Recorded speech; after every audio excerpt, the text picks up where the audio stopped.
2 weeks ago, we talked about Genesis, right? We spent the whole time about Genesis, the origin story, and how important it is to understand that God was working through individuals, right? He spoke with Abraham, he spoke with Noah, he spoke with Jacob, he spoke with Isaac, and then last week we went really quickly through the remainder of the Pentateuch, or the Torah, what we call the Torah, what the Jewish individuals would call the Torah, which are the 5 books of the Old Testament, the beginning, the Genesis, Exodus, Leviticus, Numbers, and Deuteronomy. So last week we looked at Exodus through Deuteronomy and understood that the start of Exodus, what made Exodus so exciting, was God was creating a nation, and not only was he creating a nation, but he was telling them his name and giving them his name and saying, I am,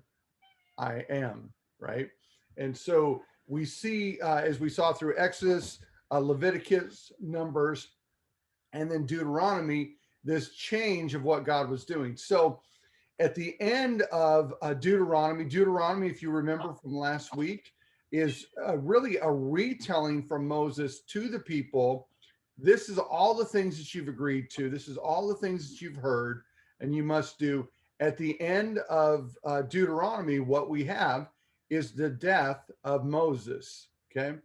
And so we pick up at the end of the story with the death of Moses. Joshua then picks up, and his pickup is, or in the book of Joshua, I should say, in the book of Joshua, the pickup is after the death of Moses, God spoke to Joshua, and we get again kind of a plot twist within the story frame, the story of the Israelites at this point. Remember, in Genesis, there wasn't Israelites. Israelites started in Exodus, became a nation, and now we have this nation that's traversed from Egypt, and they're on the doorstep of the promised land, the doorstep of Canaan, which is what the promised land is going to be, right?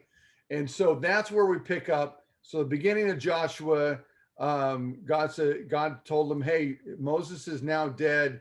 You are going to bring the people into the promised land. So one of the things I thought would be interesting to do is to understand Joshua is really about the conquest of Canaan, okay? A lot of times we'll talk about the promised land and not really understand what we're talking about. They were going from Egypt to Canaan, the land of Canaan. And I'm going to explain what that means in a moment. But as you think about Joshua, what we're seeing with Joshua, guys, is the fact that it's a military book. If you want to just think about it that way, it has conquest upon conquest. So you've got your story of Jericho, you have your story of Ai, you have your story about them going into the center of Canaan, defeating Canaan into the south and then to the north, and defeating the nations that were in the land, the promised land. So the book of Joshua is all about the military conquest of the people of Israel going in and creating a nation, a land of all their own. The other thing to think about with Joshua is Joshua, and I don't know if you've heard this before, but Joshua and Jesus share the same root name, right? The root of it. And Joshua literally means Yahweh is salvation. So who's Yahweh?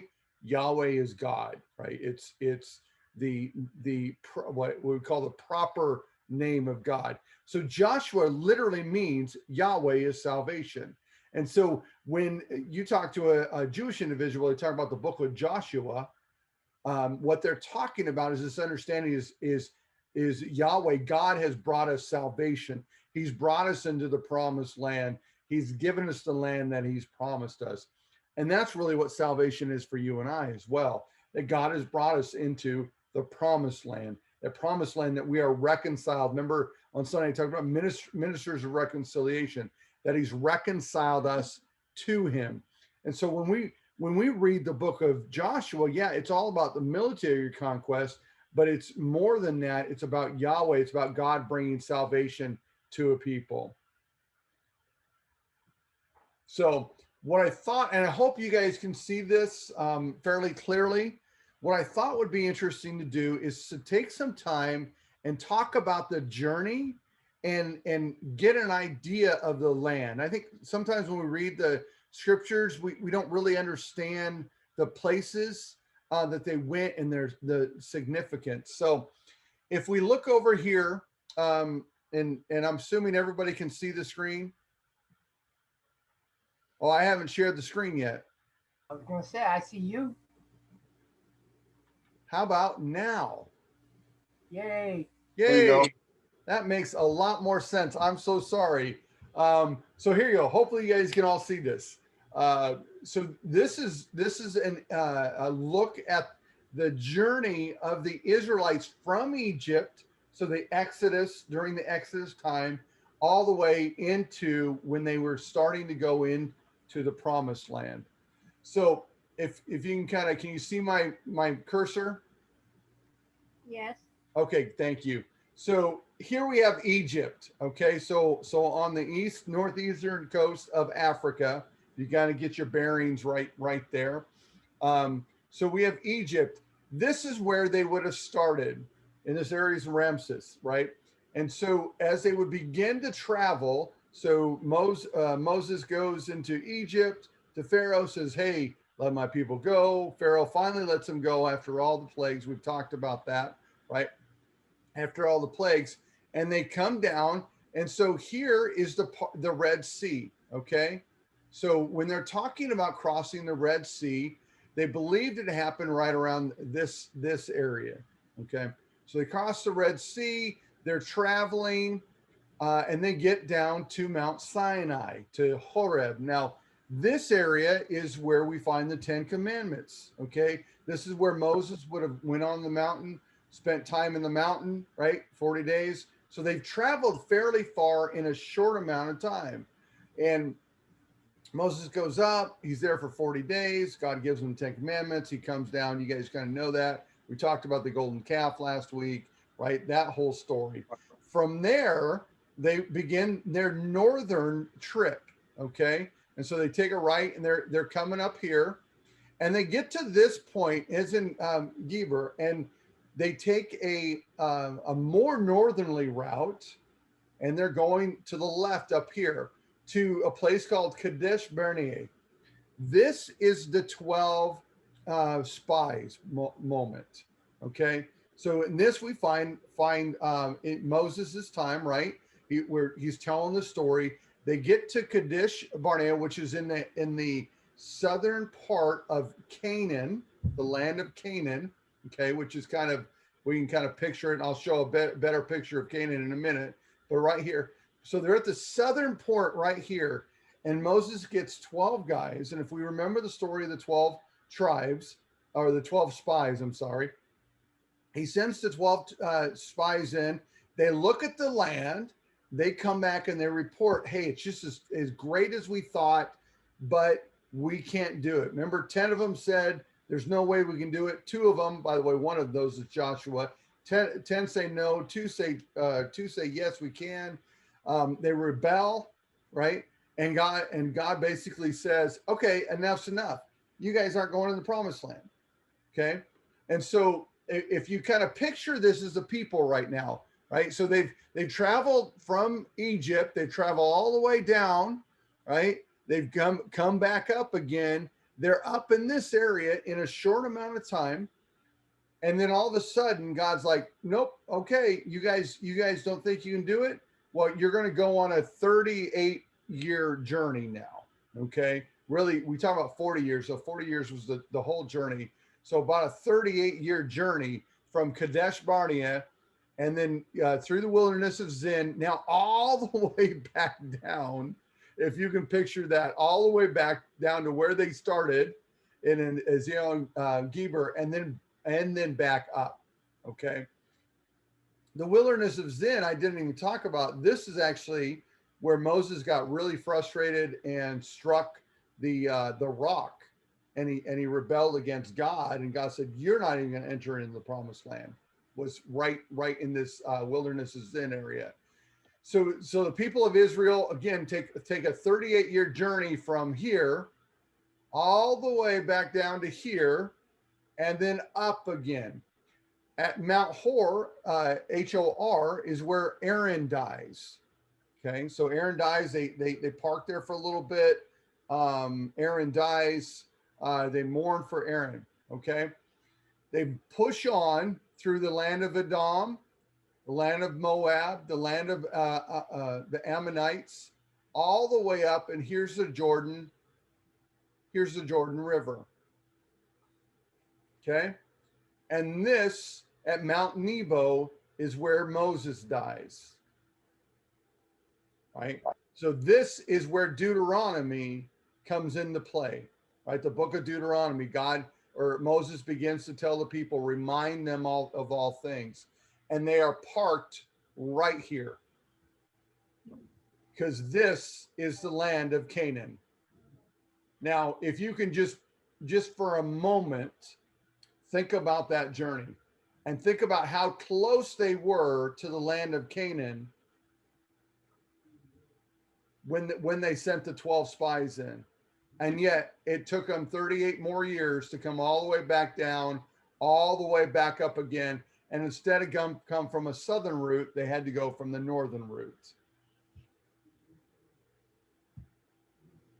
So when we talk about the land of Canaan now, and this is important, and hopefully you paid attention in Genesis, when we talked about the children, and remember we went through the genealogy and why it was so important, because the nation of Canaan actually comes from Noah. Okay, Noah has Ham. Now, if we remember, if we're good Sunday school listeners, we would have heard the story of Ham. Ham is the younger brother, the one that actually uncovered his father's nakedness. Right, makes fun of him, the whole thing. And Ham actually has a son named Canaan. Out of Canaan comes 7 tribes, 7 nations. You have your Canaanites, your Amorites, your Gigacites, Hittites, Hivites, Jebusites, and Perizzites. Those are all 7 of those are actually from the tribe of Canaan. So there was one tribe that was called the Canaanites, and again, then the other 6 there, right? So in Genesis chapter 9, verse 25, this is the curse that Noah curses Ham with, right? It says, or cursed be Canaan, right? A servant of servant shall he be to his brothers, right? He also said, blessed be the Lord, the God of Shem, and let Canaan be his servant. May God enlarge Japheth, and let him dwell in the tents of Shem, and let Canaan be his servants. Okay, that might not mean a whole bunch to you, but number one, so we know who Canaan is. He came from Ham. Okay, again, a child of Noah. Well, Shem is actually the direct descendant of Abraham. And then, right, so you guys follow me? So from Shem, we gotta have Abraham, Isaac, Jacob, who's known as Israel, and then on down. So when they're coming into Canaan, they're going against their own relatives. The inhabitants of Canaan, then, if I go back here, if I go backwards, the area of Canaan, again, are the relatives of the Israelites. Did y'all know that? I don't know how many people knew that. So you've got this curse from Genesis 9. Now in Joshua is beginning to unfold. And we're talking a long time period, right? From Genesis 9, from Noah all the way to the point of Joshua, and they begin to execute the curse that Noah had placed on Ham back in that moment. Ham was cursed. Right? And so he's cursed. Now, Japheth he is believed to have moved all the way up north to Europe and took over and populated Europe. Ham populated a lot of Africa, and then Shem again, as we see, were the Israelite nation. After 7:30. Okay. Because you won't be there this week. It's Was there a question? to drop. He said to drop it off Tuesday. Oh, okay. Pastor, weren't they all related? Because they all came from Adam and Eve. Yeah. Right, but these are really directly related. And what I mean by that is because we can point back to a curse that happened. Because technically, we could say, well, they're all related through Noah, which they really are, right? But they draw that distinction right from Noah and right from the curse that had happened, right? So when you think about the closeness of that relationship, right? You're talking about brothers, Ham, Japheth, and Shem as brothers, and so as they separated from the descendants, right? You're looking at a Noah's curse coming to fruition, that Canaan would be overtaken, would become the slaves of his brother, right? Is coming to the point. But I mean, to your point, yeah, we're all related if we go back to Adam and Eve. But I think what I'm trying to point out, and it's important for us to understand, is that these names and what happens really does matter because of the curse and the blessings that we've talked about over the last couple of months or last couple of weeks, right? Every time we talk about like Israel, I talk about how he blessed the different tribes and he spoke over them.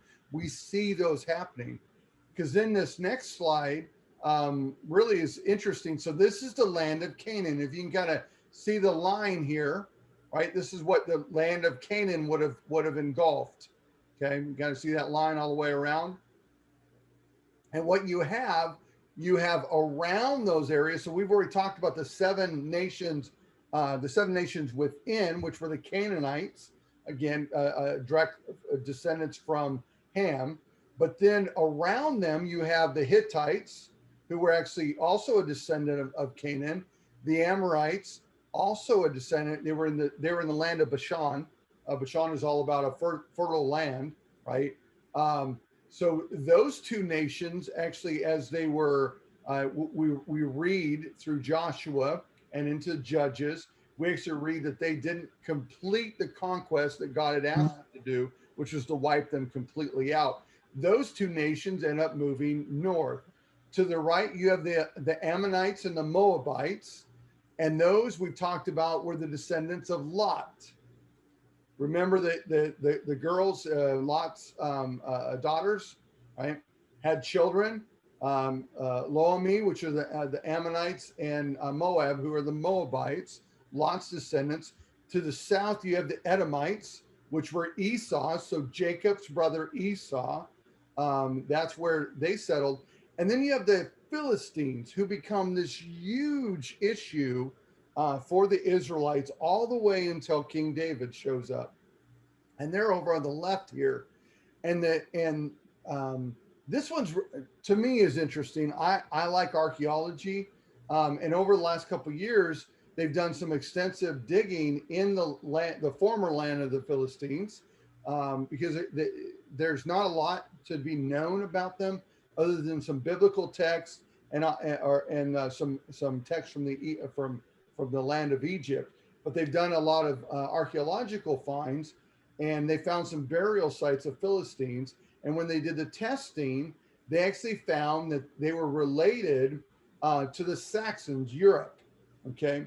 And if you go through the European hierarchy, the kings, and they date back to Japheth, who again is Noah's son. So for whatever reason, the Philistines group came down from Europe and came down from Europe through Africa, the northeastern part of Africa, and up into the southern part of the land of Canaan. Any questions on that? I'm trying to get you guys and hopefully help you see a little bit greater what they were dealing with, what things look like.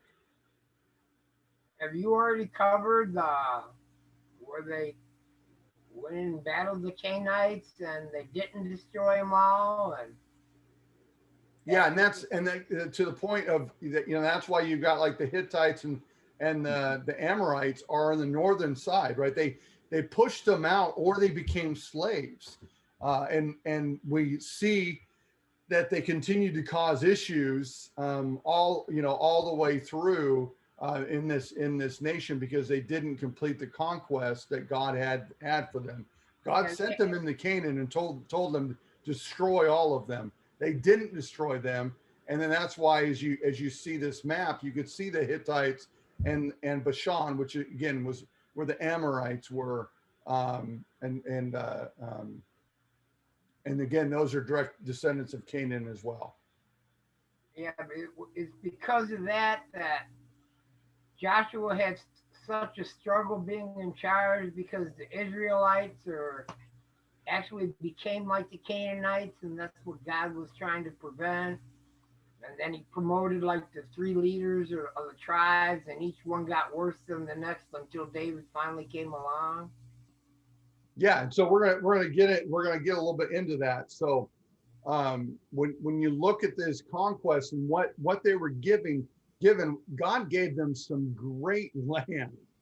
If you kind of can see the rivers, you got your Dead Sea. Obviously, there's no life there, but you have all these rivers. Remember, the Jordan's up here, and then you have the Mediterranean Sea. You give some great, property, a lot of property that God said, I want you to take, right? So, as we look at the lands, right, and how they're going, you've got your Jerusalem and Bethlehem, right? And so again, if you can kind of see some of these lands or the land of Canaan, what it would have looked like, and how they had to deal with the people around them. And again, they're all family. What they would have considered direct family. Okay, and again, as you kind of think about looking at these, we begin to understand today's issues in that territory, because they still, Israel became a nation, right? In 1943, it took all this time, and they're still fighting. Well, guess what? It's all family fighting over one another, and it's all based on curses and blessings that are historical, dating back to Abraham and Israel and Noah and all these other individuals as they spoke what was going to happen. We see the fruition. We see that they deal, to Guy's point, they deal with a lot of things because they didn't do what God had told them to do. Eradicate the people, get rid of them, or else you'll become like them. Again, we talked about Leviticus. Leviticus is be holy, for I am holy. Don't be like the nations that you're going to go into. Deuteronomy, all about, hey, remember, when you go in there, don't worship like they worship. Don't do what they do. Don't marry them.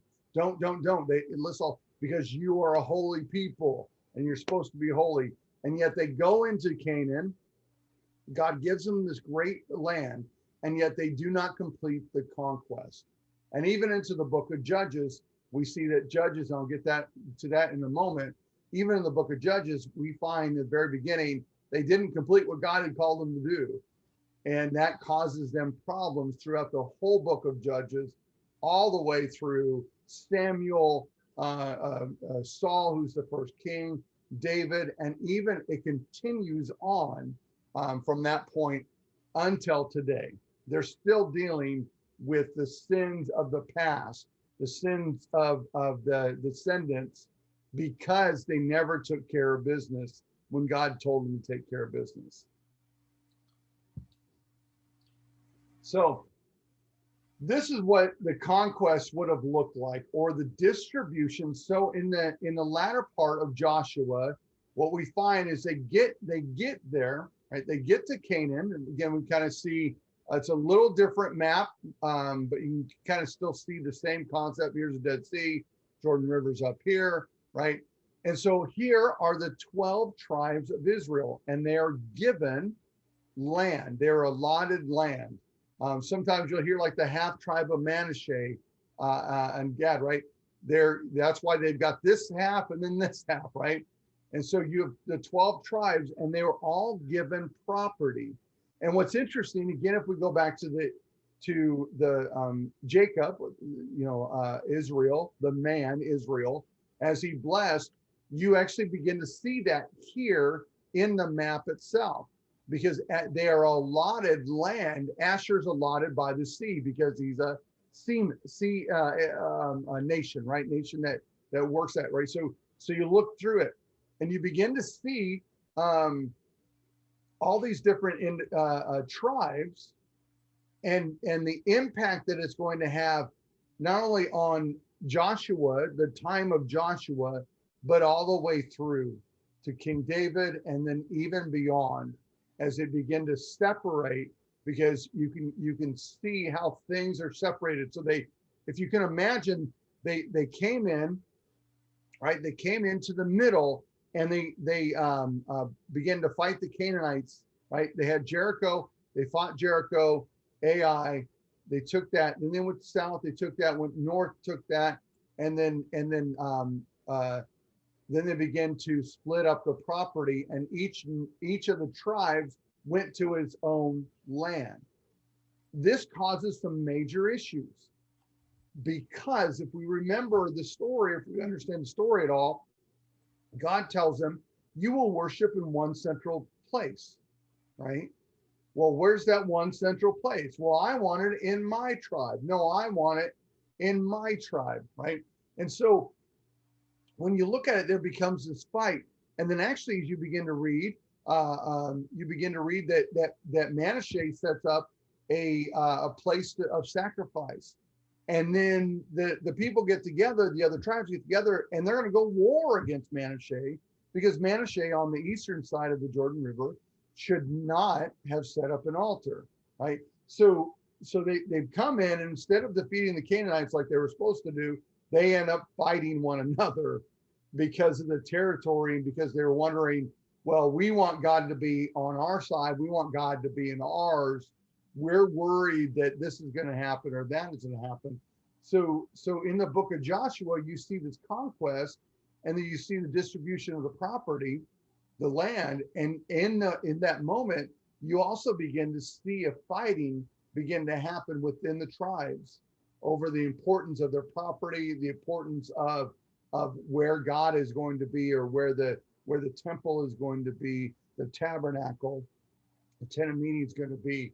And so this map, as great as it looks, this idea that they've been separated, everything's good, becomes a thorn in the side to the nation of Israel.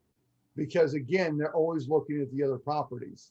They're always looking at their brother and wondering. So this nation that was acting as a one nation under God, indivisible, right? If I can use those terms, and now they get into their promised land, Yahweh is my salvation, and they immediately begin to separate and no longer act as one nation, but they begin to act as multiple nations.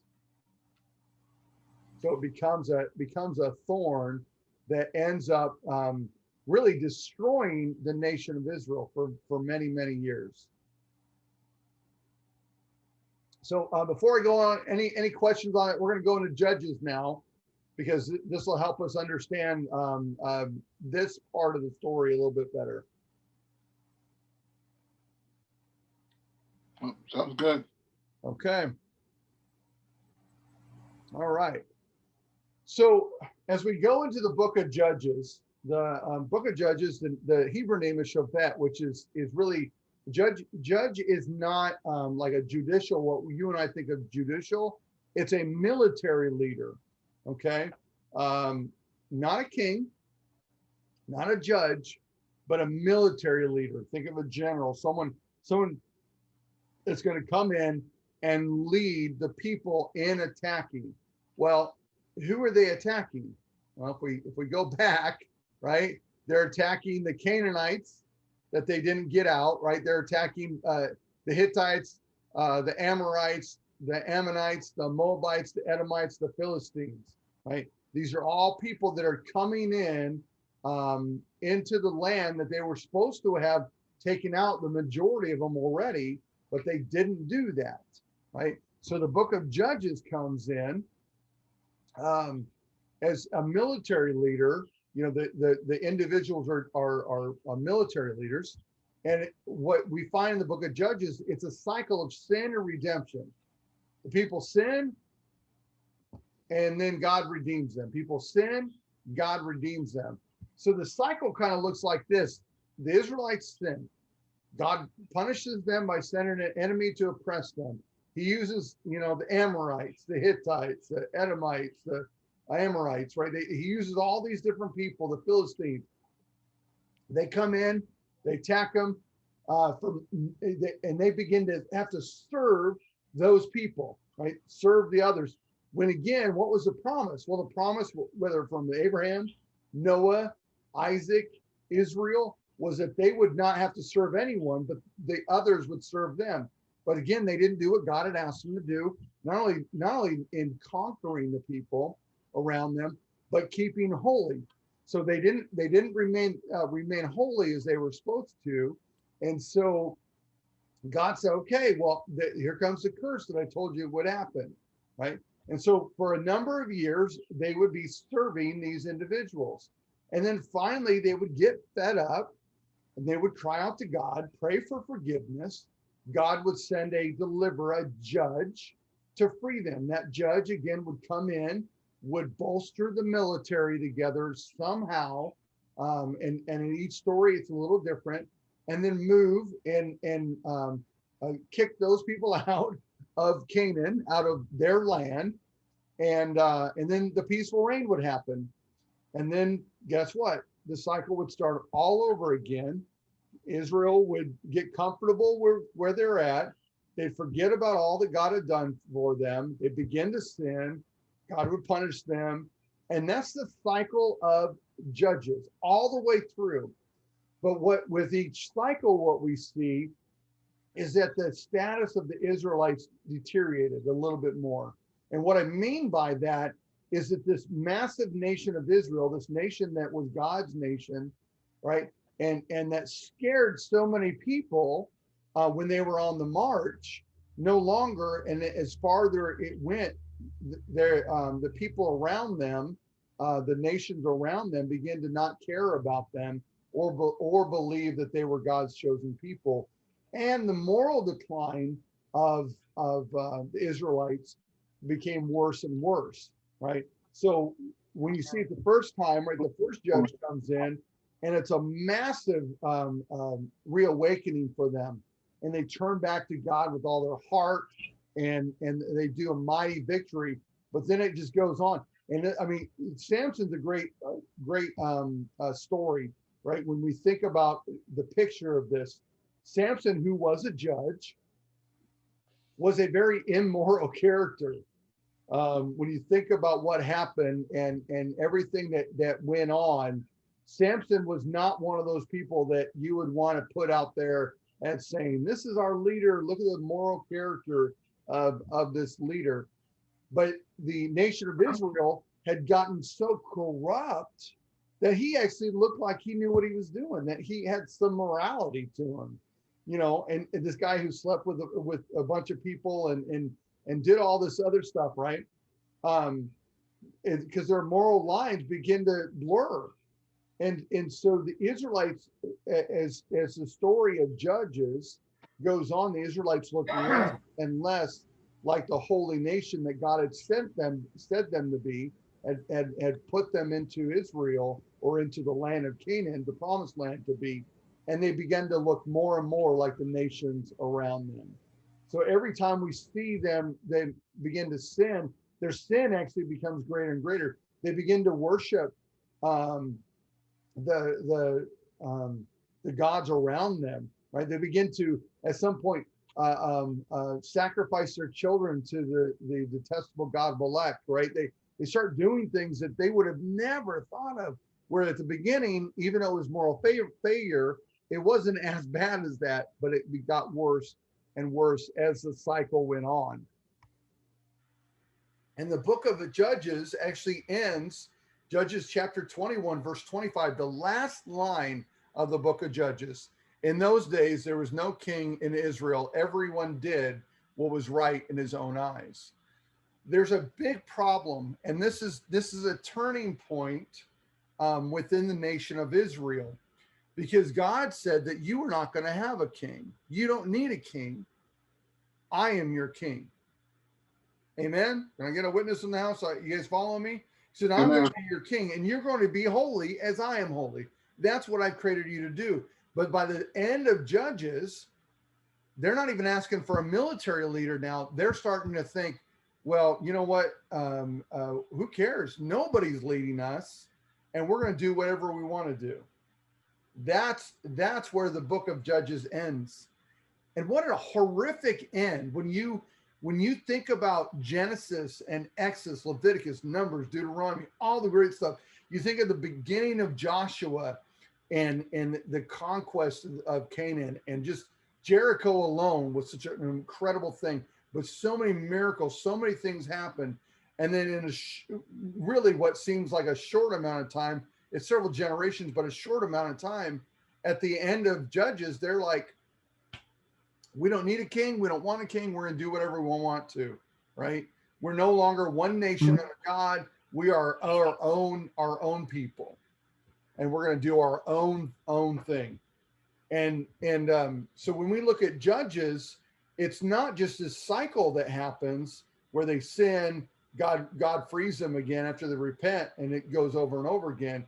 But it becomes such a decline that in Exodus, God is trying to tell them, you're my people, I'm your God. That's our relationship. And now at the end of Judges, they're saying we don't have a God, and we're our own people. We're our own individual. That's a scary thought to see how they moved from this massive opening to an ending in the book of Judges. Kind of makes you wonder how God chose Israel to be his chosen people, considering they stabbed them in the back all the way back to Moses coming to free them. Yeah. Well, and I would tell you honestly, it wouldn't have mattered. I don't think it matters what nation he picked, because we end up doing very similar to the same stuff over and over again so many times that for all of sin and fall short of the glory of God. I mean, you look throughout history, and history is muddied with this, that the people of God, even Christians, right, who shouldn't be going in these directions, ends up going in this direction, not following God. We look nothing as a people. We look nothing like the early church, the Church of Acts, right? We have no, and yet that's got what God has called us to be. And my prayer and where we're trying to go as a church is we're trying to get back to that, being disciples like we're supposed to be, right? Doing the things that God has called us to do, to be holy as he is holy. That didn't stop in the New Old Testament. It's also in the New Testament, right? And so I think it wouldn't have mattered. I don't think it would have mattered what nation he picked. I think God, and this is my own opinion, that based off of what we read in like Hebrews, and obviously what we saw in Genesis, that God saw something in Abraham and he blessed Abraham, and he gave Abraham his word, and through Abraham he blessed, right? Irregardless of what they were going to do and how far removed that his children became, right? And we see like Jacob, who was a deceiver. God's like, I promised Abraham. I made a covenant with Abraham, and the Abraham covenant, which is an amazing moment. If you've done any study on that they split an animal, and God's presence actually goes through and actually on March 28th, I'm probably the guy who's coming from Rock of Israel will talk about the Abraham covenant and what that means, and they'll explain it a little bit more. but it was God's covenant. He started it and he said, I'm going to fulfill it.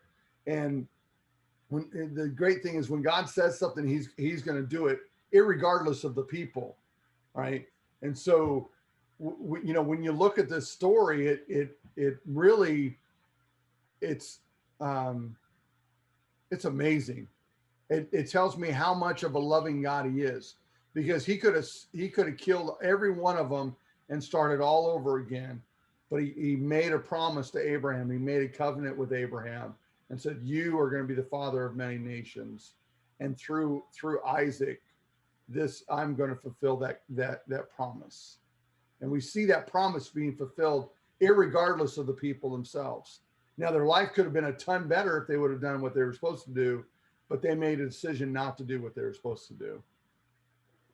And our lives could be a ton better if we would just do what God has called us to do, if we seek him with all of our heart, if we would deny ourselves and take up our cross and follow after him, right? If we would be ministers of reconciliation instead of arguing with our own people or being offended at this or that, and you know, sharing hate instead of love.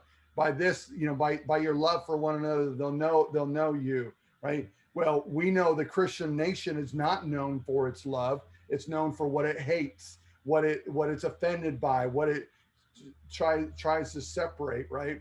And that's what we're known for. You know, we're known for the people that have bumper stickers. God, save us from your people. You know, do you follow Jesus this close, right? We're known for all these other things that we shouldn't be known for. Where in Antioch, they were known because they were Christ-like. They had such a love, right? And so it's so amazing when we see that there's a parallel, not only in Judges, but then throughout the rest of history of the biblical history, through the major, through the minor prophets, all the way into the New Testament. Jesus comes, and then from the New Testament on, the end of the New Testament, 100 AD on, what we see is a cycle again, right? The same thing that, you know, the things like the Dark Ages coming, right? Well, what were the Dark Ages? You know, it was a loss of love for God that brought the people into a horrible scenario. And then you had these great men that came up, Luther and Calvin, right? These men that had a heart after God and chased hard after God and said, we got to stop just being religious, and we got to fall in love with God again. We've got to do what he's called us to do. We've got to be who he's called us to be, right? And there's what they call the Great Awakening would happen again. And can I just be prophetic? We need a Great Awakening in America, because I don't think we look anything like what God would ask us to look. I think we're in the midst of the Judges right now. And I'm not sure exactly where, if we're at the end. I don't think we're quite at the point where everyone's doing what's right in their own eyes, but it's sure looking a lot closer than it used to, which means we got a coming, and the second coming is coming, which is both exciting and a little apprehensive, because that means our business, our what we're supposed to be doing, the ministry of reconciliation, right? We need to get busy doing that business, or else we're going to have some people that we love that aren't going to be in heaven with us. And so when I look at the story of the Israelites, I look at the story of America. It's very, very parallel, because this nation was one nation under God, indivisible, with liberty and justice for all, just like the Israelite nation was, right? You read in Leviticus, and they talk about the sojourner, the people that are from the outside that came in. And in the Israelite nation, they said, hey, if they want to live with you peacefully and be part of, then welcome them, treat them like your own, right? Liberty and justice for all, right? That same concept. That's what this nation was formed on, that concept. This nation no longer looks like that. Less and less people can even consider themselves Christians, consider themselves to believe in a God, let alone believe in Jesus Christ. And so Judges, Judges is that, I think it's an awakening call for the Christian nation, for the Jewish nation as well, to point us back to Leviticus, or point us back to what Jesus taught in the New Testament as well, and Paul and Peter and the other apostles that wrote, and so that you are called to be a holy nation, a holy priesthood, right? Okay, I'm gonna stop preaching. Sorry, I got a little bit off on that one, but I think it's important for us to understand, right?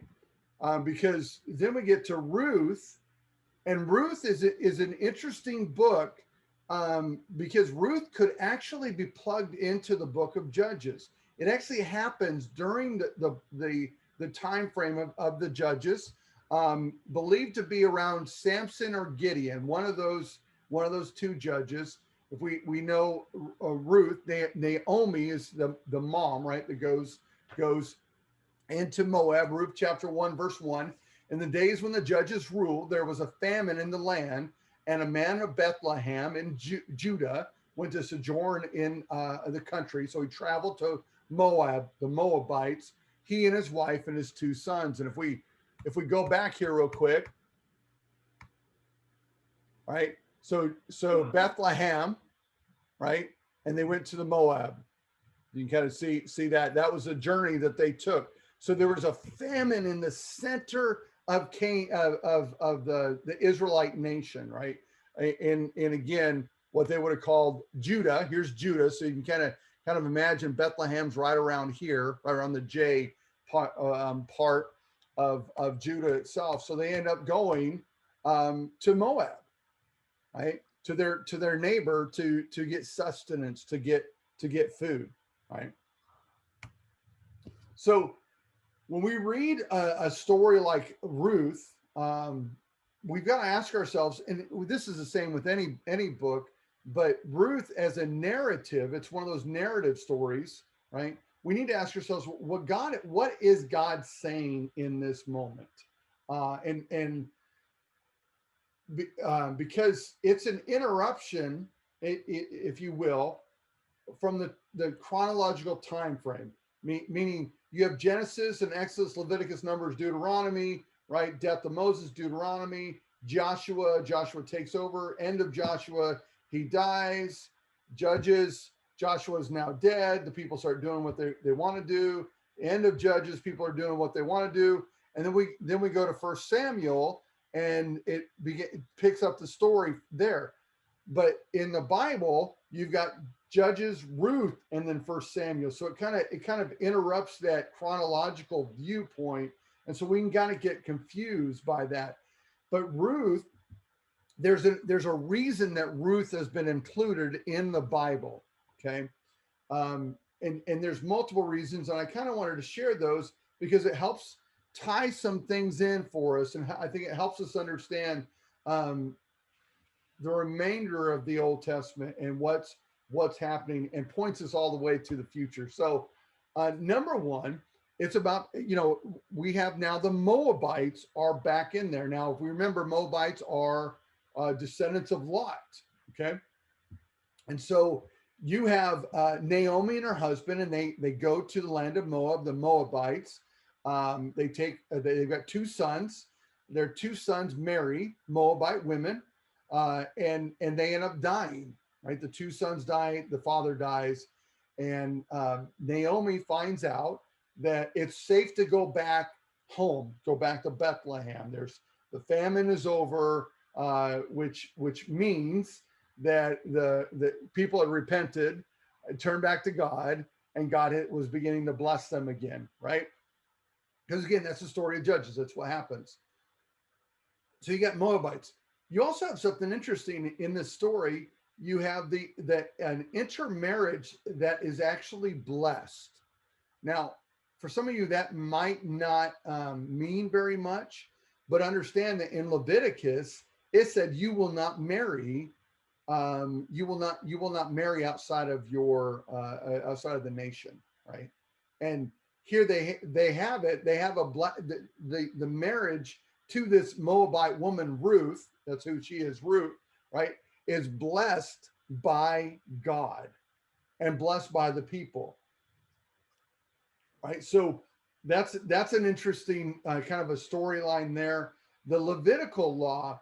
In fact, if you talk to a rabbi or you talk to a Jewish individual, they actually point to Ruth. They'll actually read Ruth at specific times because they point to it at a moment that it fulfills so much of the Levitical law, which is very interesting because I just said it broke part of the Levitical law of not doing an intermarriage. But within it, it said that you are to leave part of your harvest for those that need to come and glean from that, which that's what ends up happening, right? Ruth, you guys kind of know the story. I'm bypassing a lot of it, but Ruth comes and gleans at the land of Boaz. Boaz ends up becoming the redeemer. And then another, and I kind of threw this one as extra, the rabbinical law. Rabbinical means that there are writings outside of the Old Testament, Jewish writings that explain or expound upon some of the history and some of the things behind the scenes that were going on, some things that we don't understand. So Orpah, who is the sister of Ruth, is the one that remains in Moab, if we kind of remember that story. Well, rabbinical writings will say that she's actually, like, you know, the great grandma of Goliath, and Ruth becomes the great grandma of David. And so you see an end to the story that started in Ruth with David and Goliath, right? When there should have been a story of faithfulness by Orpah as well to follow Naomi, she doesn't do it. She breaks with the faithfulness and goes and ends up being a grandmother of someone, you know, nobody likes, you know. But then Ruth becomes the grandmother of David, and then obviously the great, you know, to the 100th or whatever, grandma of Jesus himself, right? Because she was faithful. So in the story of Judges, if we can think of this cycle that happens, all of a sudden during either Samson's time or Gideon's time, what we have is this story, this beautiful story of faithfulness. Not only just faithfulness of Ruth and Naomi, but really a faithfulness of God, that he's going to bless that scenario.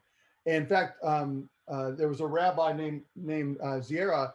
So we're talking old, and this is what he wrote. This scroll, which is talking about the scroll of Ruth, is not concerned with purity or defilement, either prohibition or permission. So he's talking about this idea of, it's not like the Judges concept, right? He said it was written to teach us the magnificent reward to those who practice and dispense chesed, which is the steadfast kindness, this faithfulness that we're all going through. So this book of Ruth is so important to the Jewish nation because, again, it begins to explain to them the faithfulness of God and the fact that we must, as a people, or they must as a people, stay steadfast in who they are and what they do, and that God will bless when they have the right intent. Boaz had the right intent when he married Ruth. Did someone have a question? Okay, sorry, I thought I heard some background.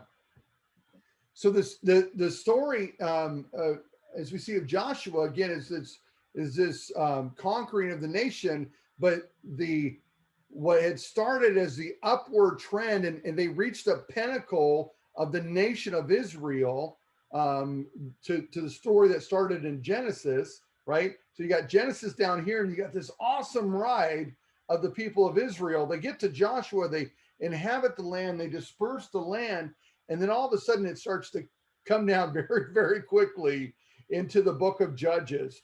And then we got kind of Ruth in there that kind of reminds us that of the faithfulness and the fact that they're supposed to be kind. But Judges ends And Judges ends flat. It ends in a moment where again, people are doing what they're going to do.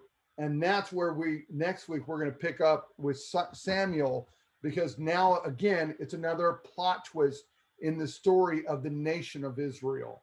So each time we see that, there's this difference, right, of what was happening. And so we end with the book of Judges. There's no king.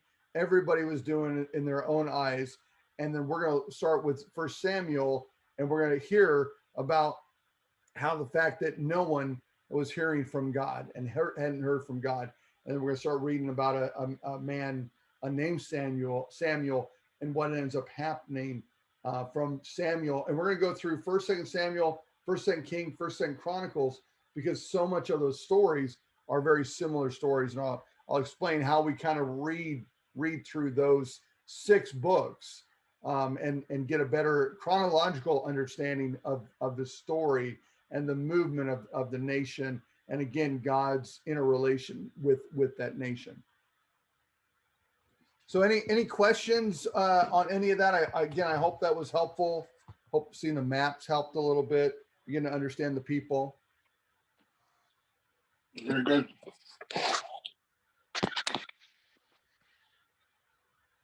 Okay, any prayer requests?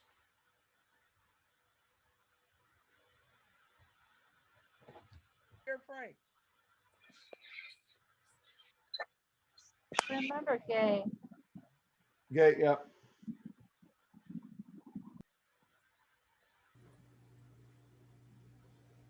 Debbie, did I hear you? And Andrea's grandmother.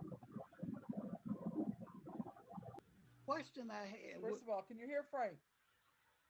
Yeah, just speak up a little bit louder. Now it's too low, but I can hear him. Okay, the point I was thinking about, when the 12 tribes first left left for Egypt, what would have happened when they got up there? Instead of splitting up and trying to be 3 or 12 separate people, why didn't they not stay like Moses had told them to do? Then they wouldn't have probably wouldn't got punished so bad that people will come and destroy them. But instead, one want to be better than the other one.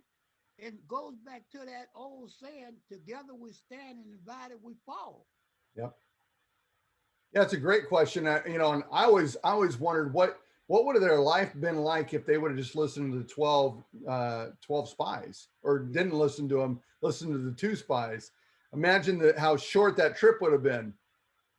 Right? They would have cut like 38 years off of this trip, off this walking, and they would have been able to take out the land, right there from the southern part of Canaan, and just work their way up, and things would have been great. They wouldn't have had all the struggles that they had, right? But to your point, again, they forgot who they were, right? And they knew who they were in Egypt from a point of, we're family. It wasn't until they left Egypt and they all of a sudden began to think about themselves as independent nations, 12 tribes, 12 independent tribes. I think what happened was they got to that point. Yeah. I think that's what happened. When they got up there, they became a big I and a little U. And that's when the trouble started. Exactly.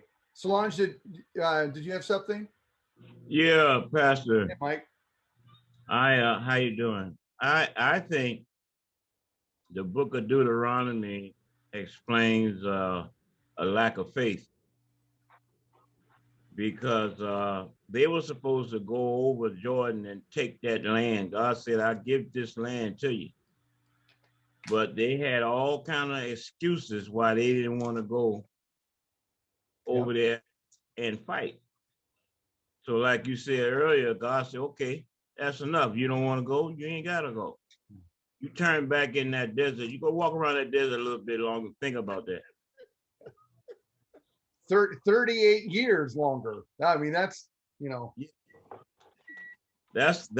was that's a detour. Right. That was a lack of faith. That's what it was. They wore yeah. out a lot of Nikes. No, nothing wore out. None of their clothing wore out. Yeah, that's the crazy part, right, Angie? Because none of their clothes ran out. God was still blessing them. Yeah. Just picture that. God still blessed them, even though he's like, okay, you guys gonna act a fool? Okay, you go walking. Right. But I'm still gonna protect you. I'm still gonna provide for you. You're still gonna get manna every single day. I'm gonna bring quail. I'm gonna bring water. Your clothes aren't gonna run out. I'm gonna still be with you. I mean, Yeah. you want to talk about a God of love? The Old Yeah, Testament is about a God of love. I'll argue that people have said God was not merciful, not loving in Old Testament. Yeah, yes, he was. Just follow the Exodus, follow the storyline and all that God did. He loved, tremendously loved his people. I think that the older people who were more used to Egypt and having things that way, they had to go by the wayside. They couldn't go into Canaan. Yep. So they all died off. None of them made it into Canaan. Right. So Right. it had to be till they were all gone because they kept bringing up the past and saying it was better when we were in Egypt. Yep. Whereas the children, the young ones, weren't saying that. So in a sense, it's like a flip of what we have now. We have what do you call them? The millennials now are the old people that were then because the millennials don't pay attention to nobody. It's what they want, their time, this is it. And it's a flip. So to me, that's how I see it. So that all of the old people had to die, and God just wasn't going to wipe them out and kill them. He let them die in their own time, but they all had to be gone before they could go into Canaan. Yes. Yep. Yeah. Sad story because again, they didn't have to. They could have went right in. Yeah. All right. Good questions, good comments. Anything else before we begin to pray? All right. Let's pray. Father, I just give you on the chat. What? Oh, there's something on the chat. Let me. I'm gonna go this way. There we go. I think Donovan had a question on something. Yeah. Did the nation of Israel experience any long-term prosperity in the land of Canaan, milk and honey? The question would be how would you define long-term, right? So when you look at their when they got into Canaan and everything for generations was good, right? And then they began very quickly after Joshua's demise, right? We look in Judges chapter 1, begin to go the wrong direction. And they were blessed. It was interesting. They were blessed. But then marauders would come in and people would come in and take things over. So every time that happened, obviously it would go. So from a long term, no, multiple generations in a row, not really. You would have maybe one or two generations, 40 years roughly of peace, tranquility, prosperous moments. Things are going really well, and then they would sin again. And so it's kind of like what Angie was saying in the concept of these generations. So as the generations changed, they would either think things have to be better, or think things were better, right? So some of them would look forward and say, or look outside of them and say, well, the Edomites, they do all this stuff, and look at how great their life is. If we just do what they're doing, look at how pretty those Edomite women are. I'm going to go marry one of those. We'd see that happen. Or the opposite was like, oh, back in my day, it was better because we could do all this, and they would begin to do what they used to do, right? And so this whole idea of a kind of a long-term blessing never really got into fruition, because even and we'll see that next week. So I don't want to get too ahead of myself, but we'll see it from Saul, or from Samuel to Saul, Saul to David, David to Solomon, Solomon to Rehoboam. We see like this uptick again. So Samuel, that's one generation. Saul, it's getting better. David, it gets better, and then Samuel or Solomon gets really good, and then boom, the bottom drops out with the next generation. Right? And so you're looking at 4 generations of incline, and by the 4th generation, they're at the pinnacle of the greatness of the nation of Israel. And then instead of a slow decline, it's a massive drop off. And so you kind of have the same thing with the children of Israel as they go into, they're from Egypt, right?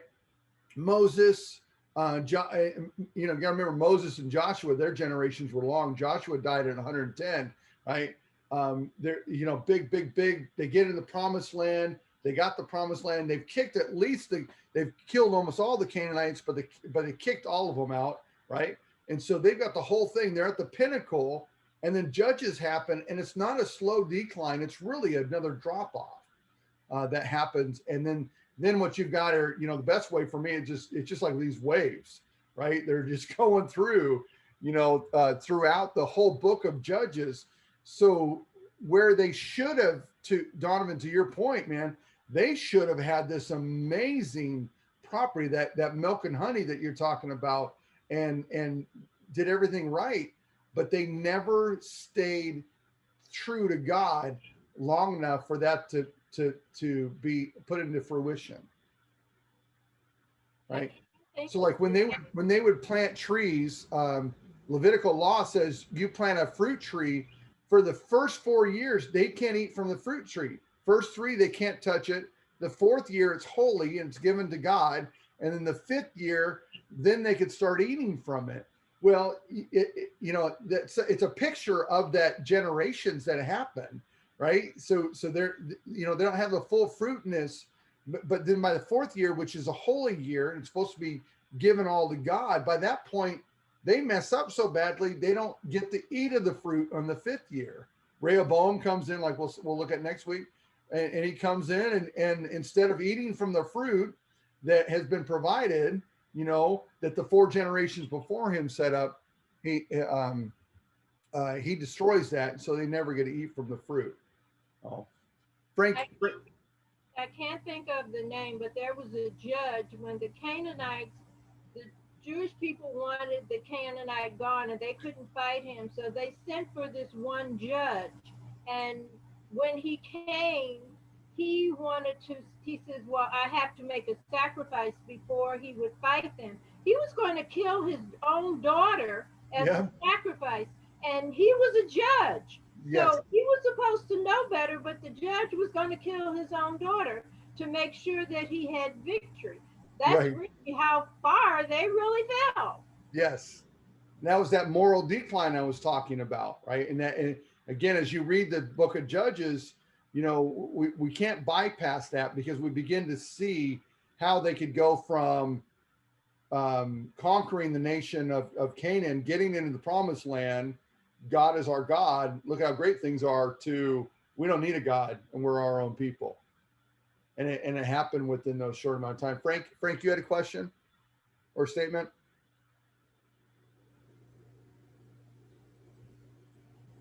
If we would have just remembered what Moses said when he came in and said, oh, Passover, remember this day for the rest of your life. If we as a people would have done that, we never would have strayed. That for even the 12 tribes wouldn't have done it. They would have never done that. But they forgot about that. I mean, until about 30 years into it, they figured they know the best way of doing everything. Yeah. Yep. They're doing their whole thing. And we see that theme throughout the rest of the Old Testament. They continue to forget about. We'll actually read, as you read through the Old Testament, you'll read that they, like things like they hadn't done the Passover, they hadn't celebrated the feast, they hadn't done this, right? At one point, they lose the book of law. I mean, I just can't even imagine the Torah, the most holy scrolls. They lost it. They didn't know what they were, and they found it in the rubble of the temple. I mean, that's the story of this great nation of Israel, this nation that was after God's own, or that God had chosen, right?